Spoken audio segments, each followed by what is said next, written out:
Hello champs, how are you?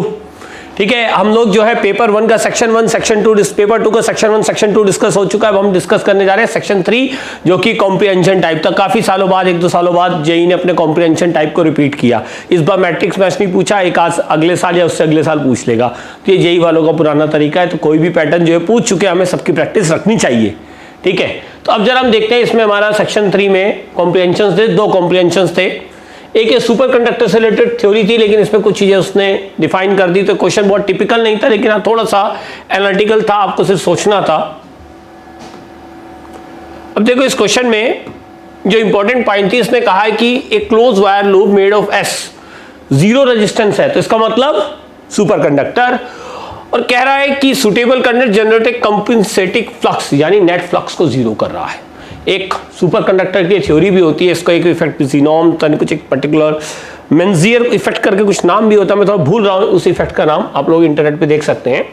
खैर हमें उस कॉन्सेप्ट की इतनी जरूरत नहीं है, क्योंकि सब तो डिफाइन कर दिया, इसने खुद ही कह दिया। अब consider such A loop radius A with centre at origin, एक लार्ज डिस्टेंस पे एक छोटा सा मैग्नेटिक डाइपोल रख दिया, जिसके कारण यहां से एक मैग्नेटिक फ्लक्स पास होगा। ठीक है, अब इसमें 2 चीजें, इसने मैग्नेटिक फील्ड भी दे दिया आपको, डाइपोल का नहीं भी दिया होता तो हमें फार्मूला पता होता है, और 2 मैग्नेटिक डाइपोल के बीच का फोर्स भी दे दिया। ये भी नहीं दिया होता F = mb dv/dr, हम उसको यूज करके भी निकाल सकते थे। दोनों कॉन्सेप्ट ऑलरेडी लेकिन जेई मेंस में होते हैं, जेई एडवांस में नहीं होते, इसीलिए उसने इन दोनों फार्मूलों का यूज कराया आपसे। तो उसने यहां पर ये 2 फार्मूले आपको दे दिए, राइट। तो जेई वाले अपने सिलेबस के बड़े स्ट्रिक्ट रहते हैं, उनको मालूम है कि दोनों कॉन्सेप्ट जेई मेंस में है, एडवांस में डिफाइन नहीं है, तो उसने एडवांस में इन कॉन्सेप्ट का यूज करना था, तो उसने फार्मूले आपको दे दिए। और कभी कभी नहीं भी देते ऐसी चीजें, तो मेंस की तो हमने तैयारी ऑलरेडी की होती है, तो हमारे लिए मुश्किल नहीं होता। अब जरा देखते हैं कैसे करना है। अब हम देखिए, what was when the dipole is placed at a distance r from the centre of loop as shown in figure, the current induce will be proportional to. मान लो इस लूप का सेल्फ इंडक्टेंस L है, तो phi net is 0। Compensating flux का मतलब क्या है कि इसका जो फ्लक्स आएगा वो m इस तरह से आएगा कि जब हम करंट देखें तो ये वाला फील्ड B, एक्सटर्नल B ऐसे है, तो इंड्यूस B की डायरेक्शन क्या होनी चाहिए? इंड्यूस B की जो डायरेक्शन है वो कुछ इस तरह से होगी, B इंड्यूस, कि वो एक्सटर्नल B के फ्लक्स को कैंसिल कर सके। मान लो इसका सेल्फ इंडक्शन कोफिशिएंट L है, क्योंकि प्रोपोर्शनलिटी पूछी जा रही है, तो हम कह सकते हैं Li माइनस, अब ये लूप की रेडियस देखो बहुत स्मॉल दी गई है, the current give rise to a magnetic moment which is turn ripples एक क्लोज लूप मेड, इसकी रेडियस हमें कितनी दी गई? A। ठीक है, R is very very larger than A दिया गया है, तो हम यहां पे कह सकते हैं Li माइनस इसी B को हम, इस B का हमें फार्मूला दिया गया μ0 m/2πr³। इंटीग्रेट करने की जरूरत नहीं है कि आप एक छोटी सी यहां पर x डिस्टेंस की, वैसे तो B वेरिएबल होगा, फिर आप सोचो कि हम एक रिंग माने, इंटीग्रेट नहीं, इतना नहीं, केवल एक प्रोपोर्शनलिटी पूछ रहा है। तो मान लो इस रिंग की रेडियस बहुत ज्यादा नहीं है, जैसे हम म्यूचुअल इंडक्टेंस के क्वेश्चन में स्मॉल रिंग मानकर सेंटर के B से पूरा एरिया मल्टीप्लाई कर देते, कुछ वैसा ही यहां पर भी करेंगे। एक रफ प्रोपोर्शनलिटी हमें देखनी है, × πa² = 0, तो यहां से I की वैल्यू हो गई μ0 m πa² L। तो I की प्रोपोर्शनलिटी किसमें बन रही है? m/r³। देखो m/r³ कहीं है, बिल्कुल सही। तो हमारा इस पार्ट का आंसर क्या हो गया? A। नेक्स्ट पार्ट देखें, the work done in bringing the dipole from infinity to a distance r, work done.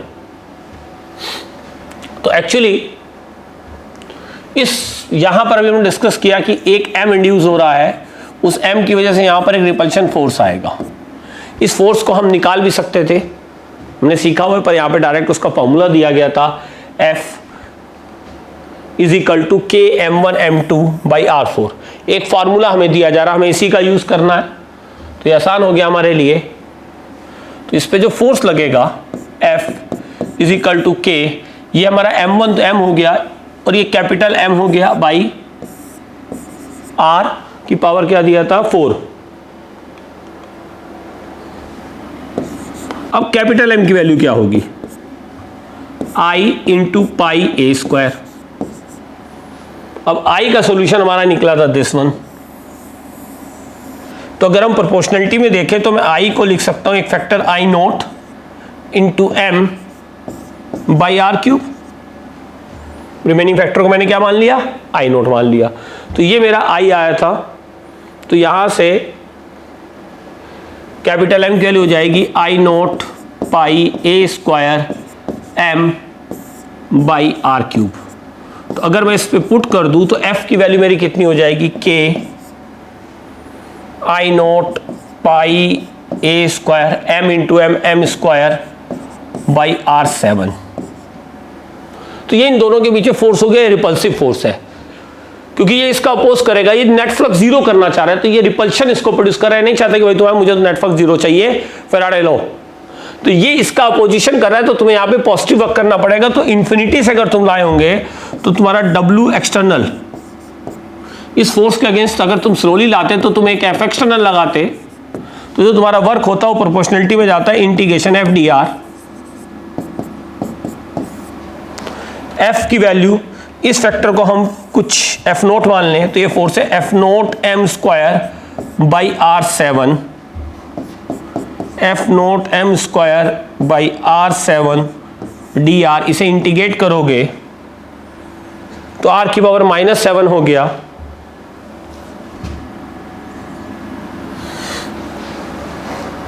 तो ये वर्क हमारा प्रोपोर्शनलिटी में जाएगा। अगर हम इंटीग्रेट करके लाएंगे तो m square by R 6, m square by R 6 dr by R किस पावर 7 है, लिमिट डाल देंगे R से इंफिनिटी, ठीक है, तो 1 अपॉन इंफिनिटी में 0 हो जाएगा। तो अगर हम इंडेफिनिट इंटीग्रेशन भी कर लें तो m स्क्वायर बाई R 6 हमारा आना है। हमें पूरा हमें आंसर निकालना ही था, हमें तो प्रोपोर्शनलिटी देखनी थी, वो हमें दिख गई। dr अपॉन R की पावर 7 का इंटीग्रेशन क्या हो जाएगा, R की पावर 6, ठीक है। तो दोनों पार्ट थे, बेसिक से हो गए, कोई बहुत टिपिकल नहीं था, लेकिन वहाँ स्टूडेंट इसमें थोड़ा सा, बहुत सारे लोग सुपर कंडक्टर है वो सब वर्ड देख के घबरा जाते हैं। IIT क्वेश्चन इतने टफ नहीं होते जितना वो वहाँ पर एक टेरर और टेंशन क्रिएट करते हैं। नेक्स्ट देखें, a thermally insulating cylinder as a thermally insulating and friction movable partition as shown in figure 1, each side of partition there is a 1 mole of ideal gas with specific heat constant volume CV हमें दे दिया गया 2R। तो यहां पर हमें CV कह रहा है 2R है, तो CV की वैल्यू अगर 2R है तो CP की वैल्यू कितनी हो जाएगी 3R, और गामा की वैल्यू हो जाएगी 3/2, और मोल कह रहा है दोनों तरफ 1 मोल है, ठीक है। Each side has volume V note, temperature T note, 1 mole of, ये लिखा हुआ है आइडियल गैस, ठीक है। और इसके बाद अगर हम देखें लेफ्ट साइड में एक इलेक्ट्रिक हीटर लगा दिया which is turn on at low power to transfer heat Q slowly. तो बेसिकली लो पावर का है, तो इसका मतलब जो हीट है ये स्लोली जाएगी, हीट स्लोली जाएगी, तो यहाँ का प्रेशर बढ़ेगा और उस प्रेशर से पिस्टन मूव करेगा। अब क्योंकि ये मूवेबल पिस्टन है, ये मूवेबल पोर्शन है और ये स्लोली मूव करेगा, तो इस सिस्टम की एक खासियत रहेगी कि दोनों तरफ का प्रेशर हमेशा P और P सेम रहने वाला है। इनिशियल वॉल्यूम है V नोट,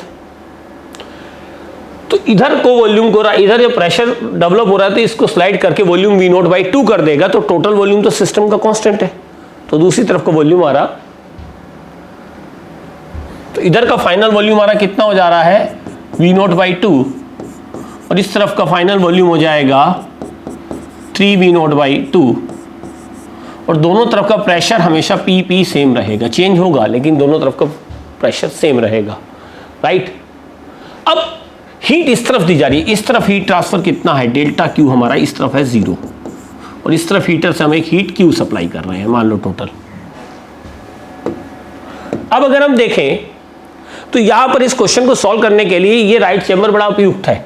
क्यों, इसी को हम क्यों सोचेंगे, यही क्यों हम परफेक्ट कह रहे हैं कि इसी से प्रॉब्लम सॉल्व होगी, क्योंकि क्वेश्चन में ध्यान से देखो, इसको कोई हीट नहीं दी गई और ये स्लोली कंप्रेस हुआ है, तो स्लोली कंप्रेशन में यहां कौन सा प्रोसेस होगा, it is perfectly adiabatic process, right. कौन सा प्रोसेस होने जा रहा है, एडियाबैटिक, जिसका फाइनल वॉल्यूम कितना है V नोट बाई 2 और इनिशियल वॉल्यूम कितना था V नोट, तो इसका हम फाइनल टेम्परेचर निकाल सकते हैं, ठीक है। इस क्वेश्चन में हमें क्या क्या कैलकुलेट करना है, the value of TR by T note is, the value of T R by T note, और टी आर यहां पे राइट का मेरे ख्याल में फाइनल टेम्परेचर होगा। The right angles become on the left and right side, T R इस side का फाइनल टेम्परेचर है। ओके, तो फाइनल टेम्परेचर तो बहुत आसानी से आ जाएगा, टी आर इंटू टीवी की पावर, एक फार्मूला होता है टीवी की पावर गामा -1, तो टी आर वी आर की पावर गामा -1 ही फाइनल मान लेते हैं। Initially T nought V nought, इस साइड इनिशियल कितना है T nought V nought, T nought V nought की पावर गामा -1, तो T R V nought by 2 की पावर गामा कितना है 3/2 यानी 1/2 is equal to T note into V nought की पावर 1/2, तो T are is equal to T note into √2, तो T R by T naught कितना हो जाएगा, simply T R by T naught आ जाएगा हमारा √2। तो बहुत टिपिकल क्वेश्चन नहीं था, थोड़ा बेसिक से बस सोचना था, फाइनली सॉल्व हो गया। अब दूसरी चीज हमें निकालना है इसमें, सेकंड पार्ट, एक पार्ट हमारा सॉल्व हो गया है। अब सेकंड पार्ट में हमसे क्या चाह रहा है, वो कह रहे हैं the value of Q by RT notice, आपने हीट कितनी सप्लाई करी। तो यहां पर हमारा इस साइड का टेम्परेचर तो आ गया। फाइनली अगर हम देखें, अगर हम कहें कि इनिशियल प्रेशर P नोट था, तो यहां फाइनल प्रेशर कितना होगा। हम फाइनल प्रेशर को अगर हमें कैलकुलेट करना हो, क्योंकि हमें इस साइड का फाइनल टेम्परेचर चाहिए, और इस साइड कोई भी डेफिनेट प्रोसेस तो हुआ नहीं है, हमने हीट भी सप्लाई की है, प्रेशर भी कांस्टेंट नहीं है, ना तो ये आइसोबारिक है ना एडियाबैटिक है, लेकिन प्रेशर दोनों तरफ सेम है। तो अगर इस साइड का प्रेशर मुझे पता चल जाए तो इसका ऑटोमेटिकली मुझे प्रेशर पता चल जाएगा, राइट। तो इसका प्रेशर कैसे कैलकुलेट करेंगे, बहुत आसान है। देखो यहां पे अगर हम देखें, इसके लिए इनिशियल प्रेशर पी नोट मान लें, तो P nought V nought by T nought will be final will be equal to, right chamber के लिए मैं लिख रहा हूं, I am writing for right chamber, final pressure P, volume V nought by 2, और फाइनल टेम्परेचर टी आर कितना आया है टी नोट √2,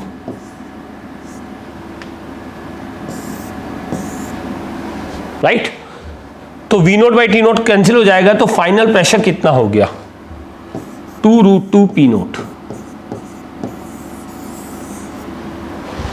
इससे इसका फाइनल प्रेशर मिल गया, तो TL, अब हम TL को कैलकुलेट कर पाएंगे, यानी कि इस साइड का फाइनल टेम्परेचर जो मुझे TL चाहिए, तो वो मेरा कैलकुलेट हो जाएगा, क्योंकि मुझे चाहिए हीट के लिए चाहिए delta T change in temperature, तो वो बहुत आसानी से आ जाएगा। अब लेफ्ट चैम्बर के लिए मैं यूज करने वाला हूं, initially P nought V nought by T nought था, फाइनल प्रेशर P कितना आया 2√2 पी नोट,